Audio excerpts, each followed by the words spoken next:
two items. First will be the Pledge of Allegiance and then a moment of silence. Can I ask you to stand, please, for the Pledge of Allegiance? To the flag of the United States of America and to the republic for which it stands, one nation, under God, indivisible, with liberty and justice for all.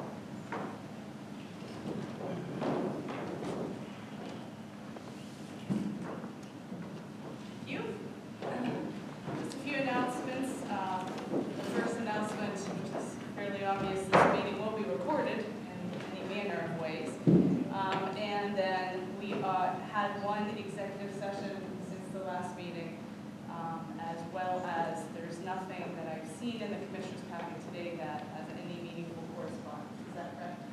Correct. Okay. So at this point in time, this is normally the section's time for public comment. So we will consist of a press conference to address the escape of Michael Burham and the response of the Commissioners as well as the prison board. The Commissioners have chosen Commissioner Jeff Eggleston to lead the press conference. I'll now turn that meeting over to my fellow Commissioner. Thank you very much. So hello everyone, my name is Jeff Eggleston. I'm a Warren County Commissioner. I'd like to welcome everyone to the press conference of July 12th regarding the escape of Michael Burham and the response of the county, commissioners, and the prison board. To make this press conference orderly and efficient, I'm going to lay out a brief agenda for this informational session and some ground rules. This might seem a little bit more complicated, but we're expecting a lot of people and cameras, obviously, so bear with me. First, the agenda. Our intention is for the press conference to be brief. Our scope here is limited. We are not directly involved in any criminal investigation and have no information associated with those investigations. Each commissioner will first have an opportunity to make a brief personal statement. I will then read the statement from the commissioners released late last evening, going over our current status, and that will be the guide for what we will discuss as part of this press conference. The floor will then be open for questions. We will begin on my left, over here, and then work to the right. Everybody that wants to ask a question, raise their hand. We will go one at a time. You will be provided with a microphone if you so choose. Please clearly state your name, your city, state of origin, and whatever organization you may be representing. Please briefly ask your question and I will respond on behalf of the commissioners unless there is an item my colleagues wish to individually respond to. Once the question is made and answered, the microphone will be passed, if we're circulating it, to the next person who wants to pose a question. My assumption is that the folks in the media will not need a microphone. We might just repeat whatever question you ask. This will continue until everyone has had a chance to ask a question. Once the room is covered, people will be allowed to ask follow-up questions in the same manner. So we'll just go and around until it's done. Please abide by the following rules, and that includes everybody in the audience. Please be respectful of us and everyone's time. Do not call out questions or make comments while others are speaking. Everyone who wants to speak will be afforded an opportunity to speak here. Everyone with a question will be allowed to ask a question. Please keep any questions or comments brief so that everyone has an opportunity to speak. And two, the commissioners will not discuss anything related to the criminal investigation into this matter. Please do not repeatedly ask the same or similar questions once the commissioners have responded that an item is related to the criminal investigation. We thank you for your time and willingness to come here to the press conference and participate in this event. And with that, I'm going to turn it back to the commissioners so that they have an opportunity to give their personal statements. Thank you, Jeff. As chairman, and on a very personal note, needless to say, this is a very sad and unfortunate situation. I take my role as commissioner very seriously, and this is not reflective of my personal passion to act in all ways in a manner of what's best for the residents in this community. In that regard, I apologize for this terrible situation. This is not something I ever imagined occurring as part of my role as commissioner. As the other commissioners will share, we've been fully cooperative and responsive in the commissioner's role in support of all activities, large and small, associated with seeing this person apprehended as quickly as possible. Thank you.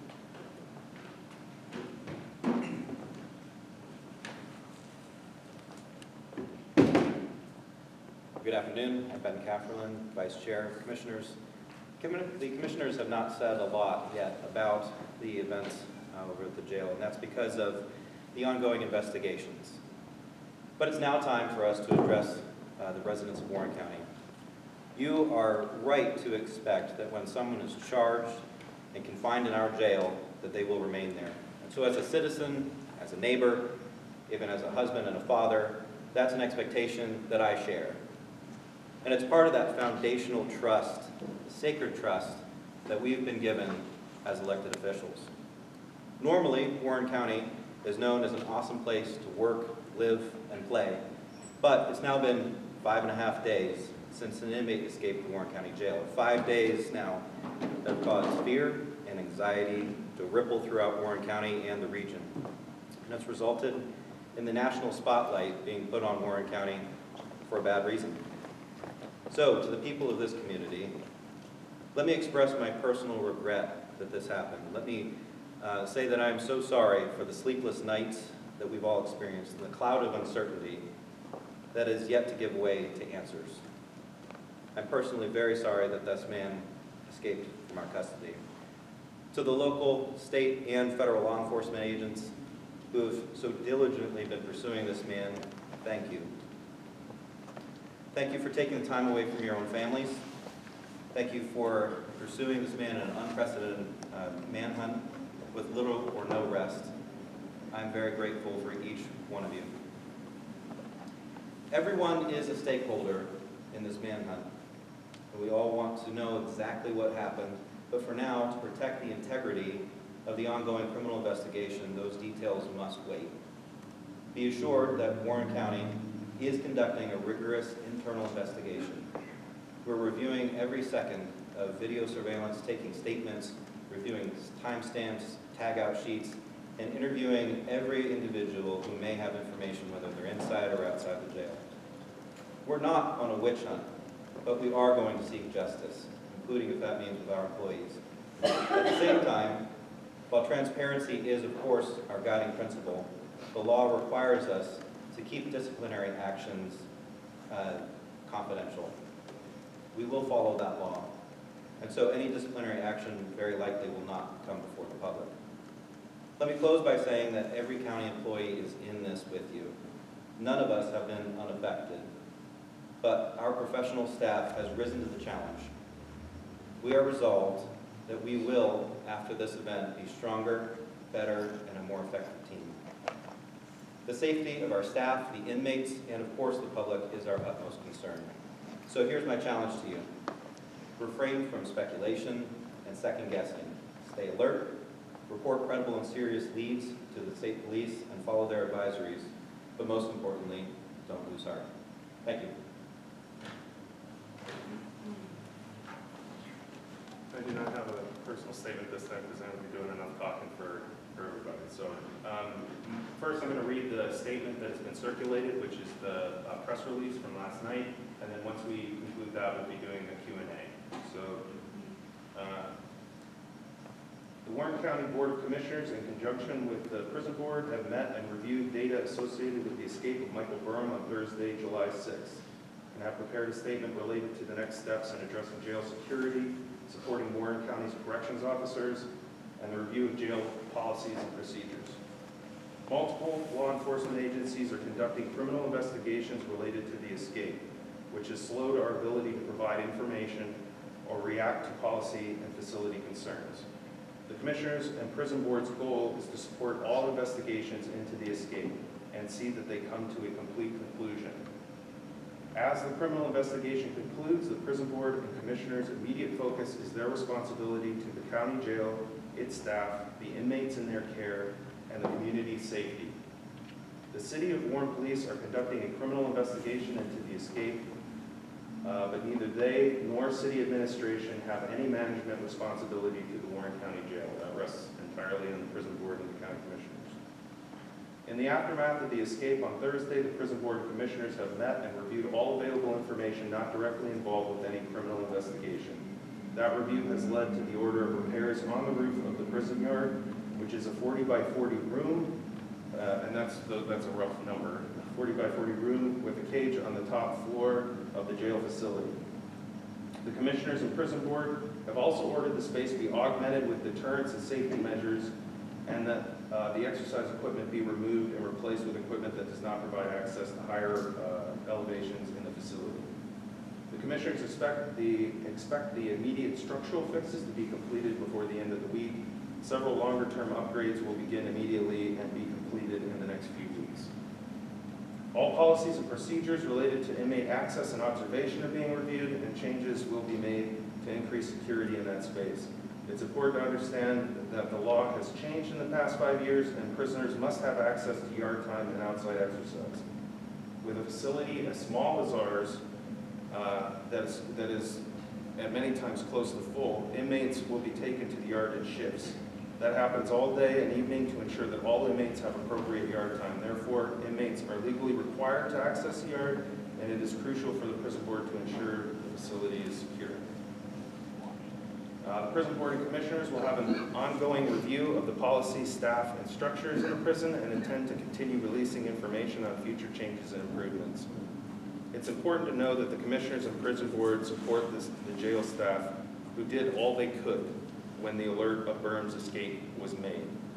The prison staff has worked tirelessly to collaborate with local and regional law enforcement to assist with all investigations, and they are to be commended for their efforts.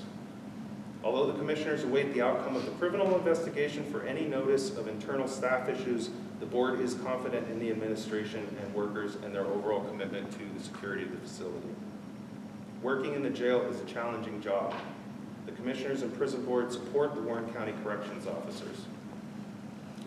In the short term, on the request of the Warren County District Attorney, Rob Green, the Prison Board and Commissioners will potentially be working with the Pennsylvania State Department of Corrections to thoroughly evaluate the facility and its policies to find weaknesses and recommend improvements. On Wednesday, today, July 12th, at our regular new meeting, it was going to be the Jackson Courtroom, but we needed a bigger space. At the Warren County Courthouse, the Commissioners will review and vote on a potential contract with PADOC to fully investigate the Warren County Prison. It's important to note that this is an added measure as PADOC inspects the facility annually. At this meeting, the Commissioners will conduct a brief press conference, which is what we're at. The Commissioners and Prison Board pray for a quick end to the search for Michael Burham and the facility and the safety of the community, and will continue to move forward with improving security and safety at Warren County Jail. So that's the statement that we made yesterday. At this time, I would open the floor for questions, and we'll start here on the left and then work our way to the right. Sir, Ethan Kibbe, Erie News. Now, simply put, who bears the blame? Who bears responsibility? Is it guards who let him get to the roof? Is it the prison board? Somebody messed up. Who's responsible? I think that that's something that's going to continue to be examined as we evaluate the situation. And I think that as time goes on and the criminal investigation completes, more will be revealed as far as all the various logistics associated with what you're asking. Hi, can you explain the top of the jail? What does that look like, and is that where they're allowed to go out into the yard? Yeah, so similar to what's stated in the press release, essentially it's a box that is at the top, on the top level of the jail. The roof, there is a square hole in it that has a chain link fence on top of steel girders on top of it. And a small portion of it, there are pieces that hold that fence down. Those were broken. And so that was the hole that allowed him to escape through the roof. Hey, Jeff. You guys have expressed confidence in the jail and the staff itself. Where does that confidence come from, especially considering the nature of the escape of this high-profile inmate? I think that there's a couple different things to discuss. The first is as soon as this happened, obviously there's a lot of social media, people trying to figure out what happened. And so there's a lot of like negative stuff that ends up getting thrown out about what could have potentially happened. And so the COs end up seeing that they're very upset about the situation. And so on our end, we want to show support for them because regardless of how the criminal investigation comes out, we feel very confident that our staff is top of the line and has been. And whether it's the reviews from the state show that, our own evaluations show that, you know, the criminal investigation might show that there's an issue with one or two of them. We can't say that for certain, but everybody else that's involved is top of the line. And secondly, I would say that's also shown in the response. The second that that announcement came out that he left, everybody reported to the jail within minutes. You know, everybody. And immediately started collaborating with the state police and everybody involved. And their response has been fantastic. Most of those people have not slept. They have tried everything they can because their number one priority is getting Michael Bauer back in custody. Let's see. Alex Boucher, ABC News. Commissioner Eggleston, you mentioned that the county IT handles the security cameras on the outside of the jail. So I'm trying to get some understanding. I mean, what happened Thursday night that had that gap of 60 to 90 minutes in police officers getting that footage to understand where Bergman had gone? Well, I think that first of all, that is directly related to the investigation. So I'll just say that, like all of the footage related stuff, that involves the investigation. The second thing I would say is that we do not have people escape from the jail on a regular basis. And so that's why every moment of everything that happened after he escaped is being reviewed so that we can make sure that all of those things get buckled down and taken care of if there is a deficiency. But isn't that a deficiency if there's a gap in security coverage or being able to retrieve that coverage? I think that there's a possibility that there'll be a larger discussion about what you're talking about as the criminal investigation finishes, about the details that you're asking for. Are you looking at retooling your camera system? I think that every aspect of the jail's security, certainly at the top, is being evaluated, including the cameras. So if there are gaps, they will be corrected. Okay, Riley Tussis with News 4 Buffalo. Could this criminal investigation lead to charges of people in charge of the prison, or are you just expecting it to lead to maybe layoffs or anything like that? All of that's a possibility. I can't speak to any of it in detail. I can say that, you know, as this moves forward, more will be shared with the public.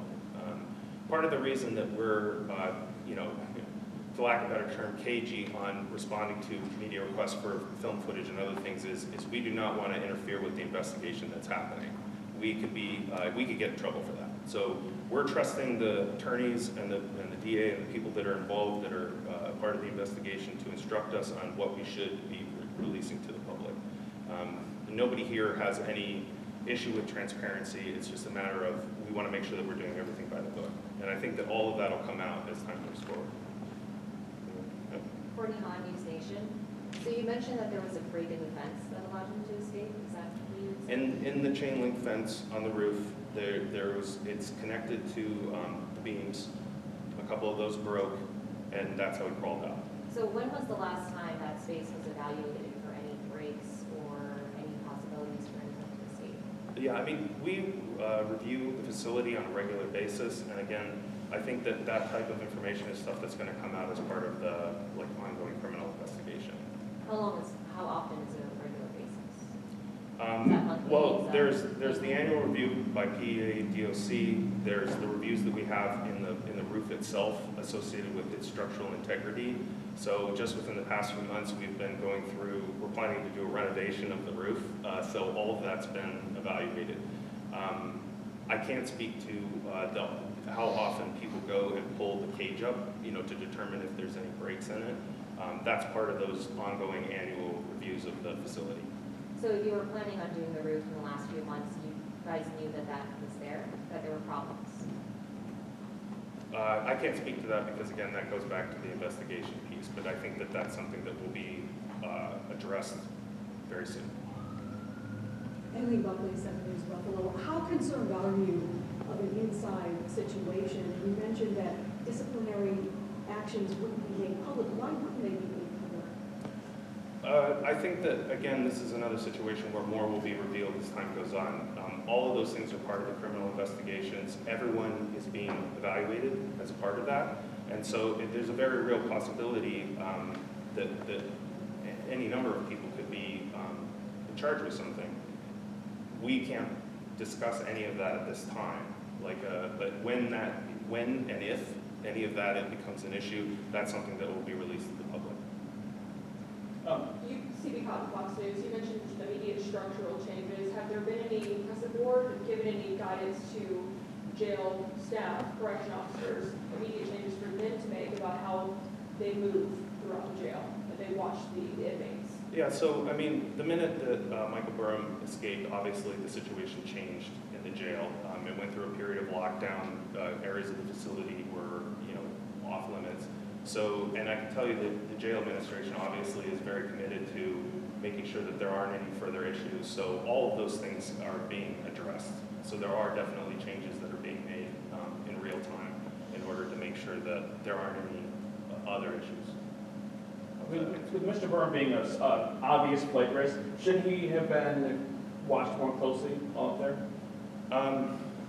Again, that's something that's a part of the investigation. I don't know that I have an answer to that. Can you give us some idea logistics-wise, what your staffing is, what your budget is for the prison here, and is this part of this review that you're going to do with the State Department of Corrections? Will you look at the, say, the level of crime that the individual has committed to determine if they should be in your facility or perhaps in another security facility that may have more in terms of security and staff? Yeah. So a couple points, I guess, that are associated with some of the other questions. The first one is there are a couple different types of jail facilities. Some of them are, and you guys might remember the term. I'm drawing a blank on it right now, but you basically either have a facility where the guards are mixed in with the inmates and they watch them. They're in the room with them. Or you have a facility where there's remote viewing. So they're locked in a space and someone through a camera watches them what they're doing. One of the questions has always been, he's on the roof with 3 other people, who's watching him, okay? Every time people go up there, they're watched through a camera remotely by somebody, okay? And in the amount of time that he got out of that roof was quicker than anybody could respond to get inside the room, okay? So in order to change that, we would have to completely reconfigure the jail in order to make that happen. Because for instance, in Erie, they have a situation where they have inmates, or they have guards that are mixed in with the inmates, and they watch them on a regular basis. Our facility is a box with a whole ton of rooms in it, and they all have cameras in them. We would have to completely reconfigure the jail and triple our staff in order to do some of the stuff that people have suggested as a remedy. The fundamental problem is that there was a structural weakness in the cage on the roof. That's it, as far as the facility goes. If that had been the case, you wouldn't be here, we wouldn't be having this conversation. So, But I guess I would say in just some other facilities, as you're saying, guards are mixed in. yeah.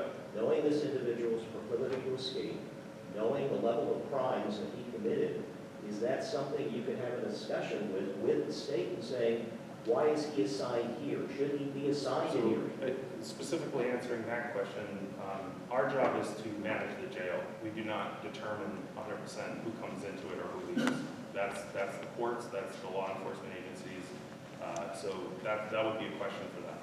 But is it something you will bring up in light of what happened here? I'm sure that everybody will be discussing that at every level going forward. Absolutely. Jen Johnson, Fox News. If I'm understanding correctly, you're saying that the room he was in was locked, so no officers could get in quick enough to stop his escape? In the time that it took him to get out, yes. If they were watching him on camera, wouldn't they know he was outside and could they run outside the door to stop him? I understand what you're getting at. There's a period of time that it takes to get out of the room, get around the building, and then address him as he gets on the other side. They could alert other officers that he was escaping the building if they saw what was happening? Everybody responded as quickly as they possibly could, given the circumstances. And it's 2 minutes, a 2-minute response? Well, that's the people that were coming from outside the facility. Okay, sorry, we're going right. Josh Cotton, Times Observer. Yep. I want to make it perfectly clear I understood you a minute ago. You said that the investigation might show there's an issue with 1 or 2 of them, and you were discussing the staff. That's stating speculatively. Also, just procedurally, is the jail still on lockdown? It is not. So for families in the community, visits, those kinds of things are starting to happen again? I can't speak, I'm not, Rusty would be better to answer that question, but I would say, I'm not sure about family visits, but we are taking new inmates. Okay. Is the jail for mostly low-level offenders, or what type of, I know you were trying to describe the type of facility. Yeah, so we're a county prison. The maximum sentence anyone can have is 2 years, and then everybody else is unsentenced, and they're going to be transferred someplace else, where they're going to be sentenced and then spend whatever time they have in that jail. Okay, Sarah Boxer from CNN. I wanted to follow up on the timeline question. So Yep. you said 2-minute response for people from the outside. How quickly did anyone inside the building, or who was actually watching the cameras, realize what was going on? Yeah, I mean, everybody knew immediately. I think the question of how quickly everybody responded within the facility, that'll be something that I think, again, will be revealed more so as the investigation moves forward. But it was very quick. I can't stress enough that this person moved up through the roof very quickly, ran to the other end, got down the rope, and got out. Like, also, that had the rope up, like, did he bring the rope up there, or? I can't speak to that. That's part of the investigation. And then, was there any kind of? So I apologize. You've had like 5 questions. Just wondering, was there an alarm or anything that went off? Yeah. Anything that flared on the cameras? Like, how did anyone know that he had escaped? The prison has an alert system, so they alerted each other as soon as they knew that he had escaped. Sir, I just want to clarify a few things you said. Is it correct that then no one was in the yard, no guard was in the yard, that he was on the roof with 3 other people, presumably 3 other inmates? Is that accurate? So he was in the cage, okay. yard. Okay, this is one of the confusing things is people hear yard and they think a prison movie, and he's like out in the yard. There's a roof, there's a hole in the roof with a cage, and he was in there with 3 other inmates. He's the only one who got to the top, though, He's the only one that escaped or attempted to escape. And that's part of the criminal complaint that was released by the city.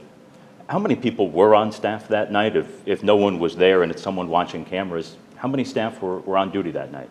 I can't speak to that at this time. Next question. And this is in regards to staffing. Do we know, has the jail been fully staffed in the days, weeks, months leading up to this? Has there been a shortage of staff, or the jail is fully staffed? Yes, it has. And so,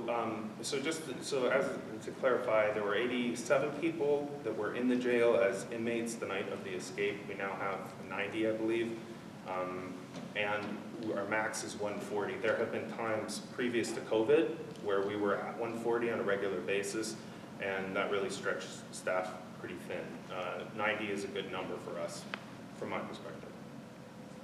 Yeah, do you believe going forward, if at the time someone watching the cameras didn't have enough time to get inside and catch this person escaping, do you believe cameras are an effective way of security measures going forward? That's absolutely something that we're going to review. So everything associated with everything associated with the yard and the people inside and how they're observed is going to be reviewed and potentially changed. The only issue that we deal with is it's mandated that they have to have yard time. So we have to figure out a way to provide that to them in a secure and safe situation. And then going forward, how many sheets is each prisoner given, and how is he able to collect so many in such a short amount of time? I've waited for that question, and the truth is again, that's part of the criminal investigation. That's definitely something that we'll discuss once the criminal investigation is completed. Is there one central location where these cameras are and the guards are there watching? It's not like there are several rooms of cameras?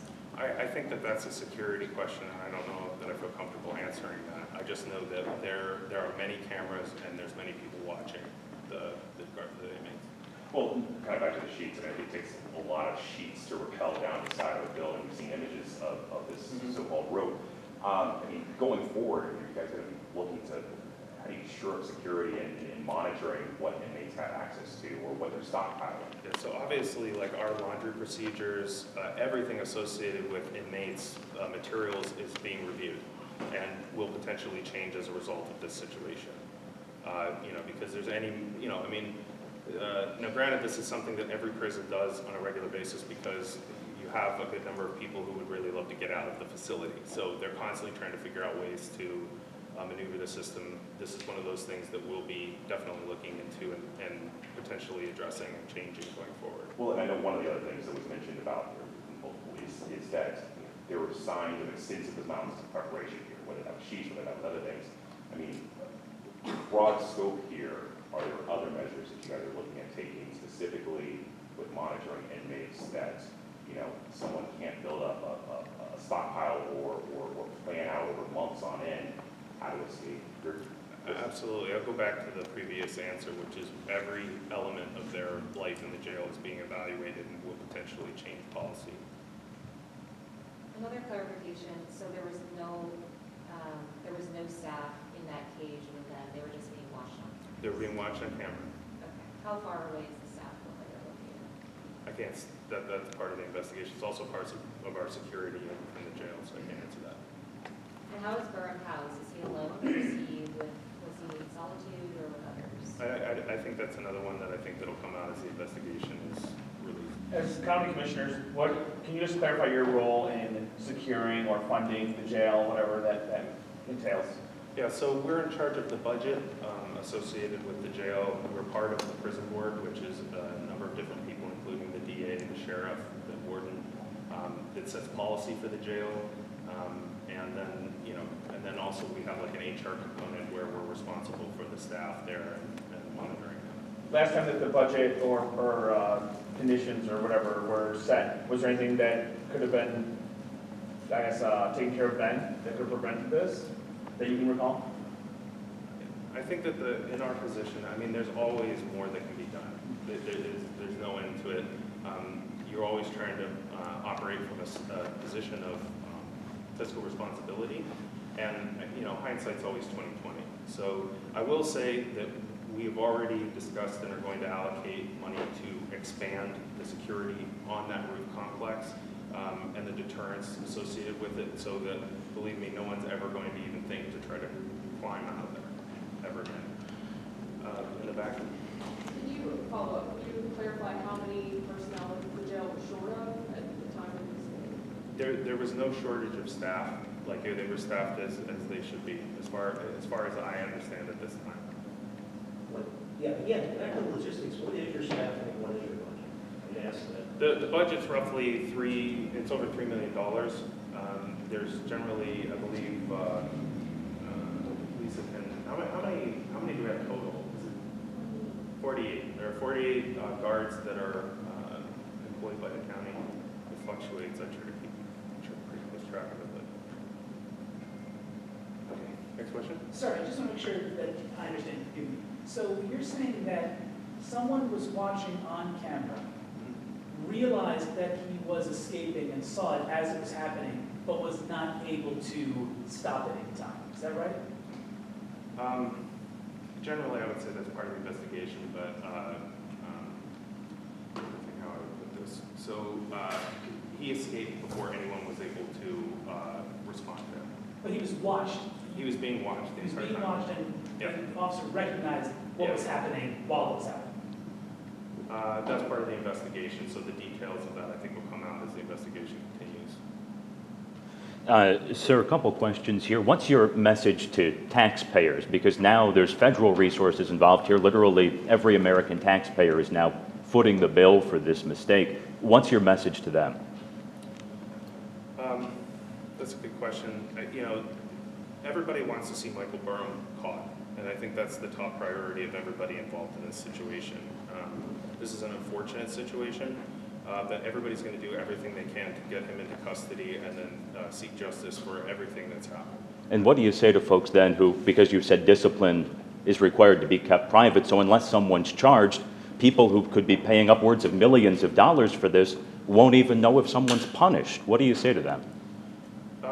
I think that, again, more will be revealed as time goes on. There's several criminal investigations associated with this. All of that's going to produce information. Our interest is to be as transparent as we possibly can, that the law allows us to be. So any information that we get the green light to release to the public, we will definitely release so that they can get whatever we're capable of providing. Sir, on that note, you can tell me then how many staff were on duty that night? The law allows you to tell me that. I can pull timesheets. Those are subject to public record. I think that's something that we might release in a future press caught, would you feel comfortable with him returning to the Warren County Jail as things stand right now? That's not up to me. I think somebody else will make that determination based on the circumstances, and I will trust their judgment, especially at the higher law enforcement level, to put him in the place that he needs to be. Anyone? What's the status of the other 3 inmates that were with him? That's part of the ongoing investigation. Everybody that's involved in this situation is being questioned by all of the various police agencies that are involved in trying to figure out the situation. Is this the first successful jail escape from this facility? To my knowledge, it is. Certainly, we've had plenty of people who have tried, and none have been successful. At some point, I'll write a book about some of them because they're pretty interesting stories. How long has the mandate been in the exercise, and were there any flags raised since it went into place from?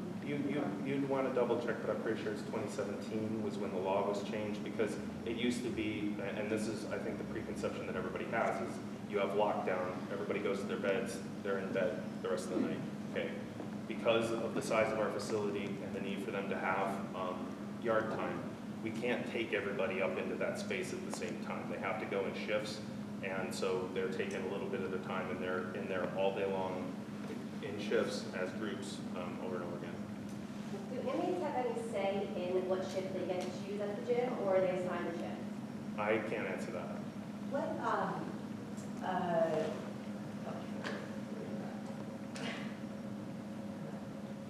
Okay. Easy one, I promise, just a parliamentary question. You'd announced an executive session but didn't give a reason. State law requires that anytime an executive session is held, a specific reason be given. What was the reason for that executive session?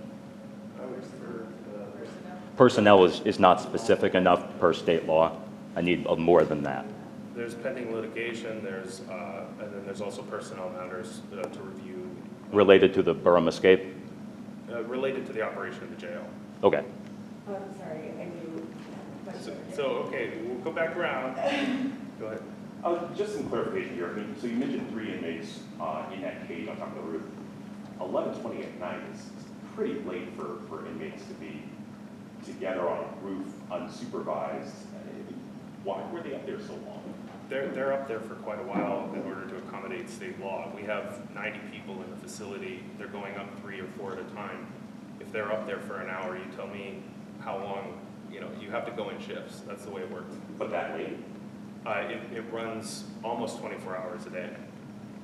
Were there 3 total plus Burham, so I guess 4 total? That's in the police complaint from the city, so that, yes, I would suggest reading that.